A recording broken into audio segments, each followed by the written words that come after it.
Bismillah wa bihamdih. Assalamualaikum warahmatullahi wabarakatuh.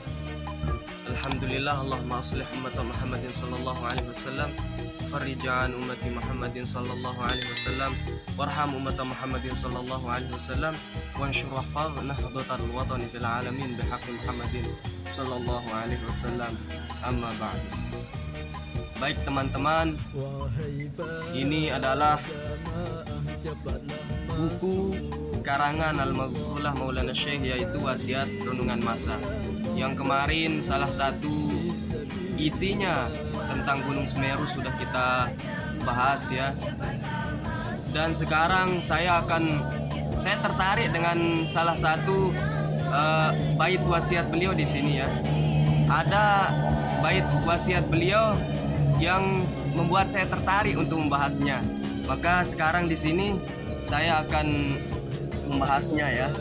Nah, di sini ya, sebelum itu ada pepatah ya. Di sini beliau membalik pepatah. Apa bunyi pepatah yang beliau balik itu? Ada udang di balik batu, tapi beliau merubah itu dan membalik itu. Apa kata beliau? Saya tidak suka. Saya tidak setuju ya, bukan tidak suka. Saya kurang setuju seperti itu. Saya kurang setuju dengan ungkapan yang mengatakan ada udang di balik batu.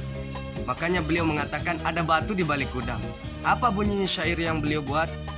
Baiklah ini. Wahai anakku, kompak bersatu, jangan terpikat bujukan hantu.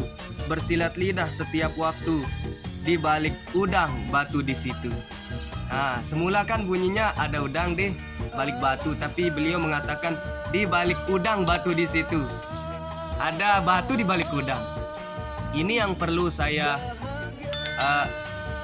jelaskan karena ini yang menarik perhatian saya ya, bahwa pepatah ini yang beliau rubah. Kenapa? Apa maksudnya ada batu di balik udang? Kenapa beliau Kenapa beliau kurang setuju mengatakan ada udang di balik batu seperti itu? Kenapa seperti itu? Beginilah teman-teman maksudnya. Beliau pernah menjelaskan, pernah saya dengar di salah satu rekaman ceramah beliau di YouTube itu. Apa yang beliau katakan? Dekku kanggo ino, yang mengatakan saya tidak suka. Saya kurang setuju itu yang mengatakan, ya, saya kurang setuju yang mengatakan ada udang di balik batu. Tapi ada batu di balik udang.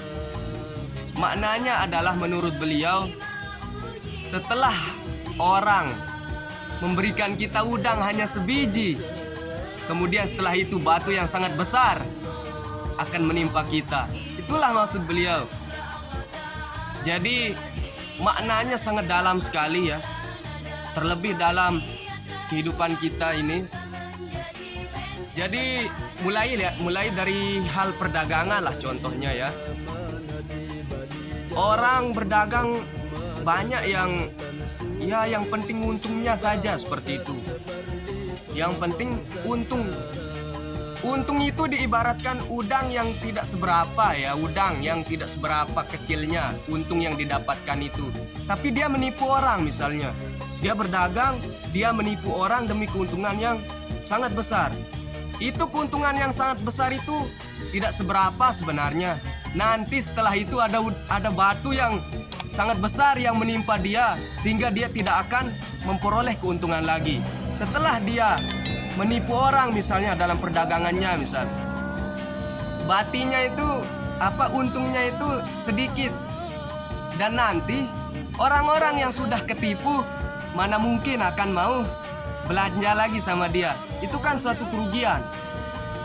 Nah, jadi penipuan itu diibaratkan udang yang kecil, dan batu yang berupa efek keburukan yang jatuh setelahnya itu berupa orang tidak akan mau membeli dia lagi.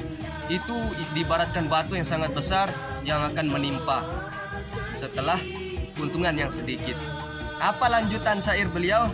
Kalau nanda ditimpa batu, apa artinya udang beribu? Kalau akhirat tertutup pintu, apa artinya senang duniamu? Memang betul.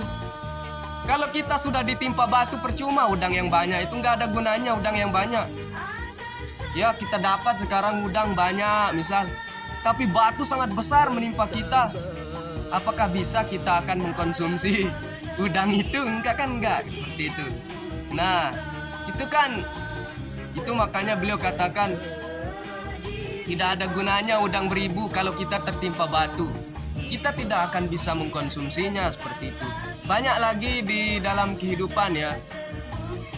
Contohlah saja keburukan-keburukan yang kita lakukan misalnya, untuk sama-sama kita merenungi bahwa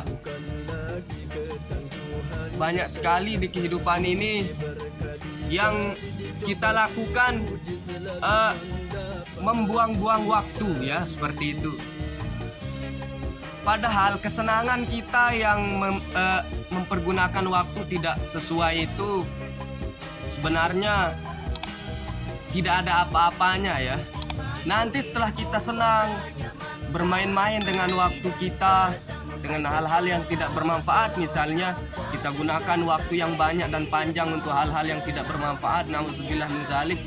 Kemudian nanti setelah itu nauzubillah min dzalik, kita akan ditimpa oleh hal-hal yang tidak kita inginkan seperti itu. Maka nasihat yang sangat dalam ya dari kalimat di balik udang batu di situ, kita disuruh untuk selalu berbuat baik, menggunakan waktu sempat yang diberikan kepada kita saat sekarang ini, supaya besok jangan kita menyesal seperti itu. Nah, inilah yang menarik perhatian saya ya mengenai wasiat beliau itu. Dan mungkin kalau ada di penjelasan tadi yang saya ucapkan kata-kata saya yang kiranya tidak sesuai atau tidak berkenan di hati teman-teman semua, saya mohon maaf ya, karena itu yang saya pahami dari wasiat beliau. Dan kita sama-sama belajar ya. Saya belajar, teman-teman pun juga belajar. Kalau ada kata-kata yang kurang baik atau kurang sopan saya keluarkan, mohon maaf ya. Wallahul muwaffiqu wal hadi ila sabilir rasyad. Assalamualaikum warahmatullahi wabarakatuh.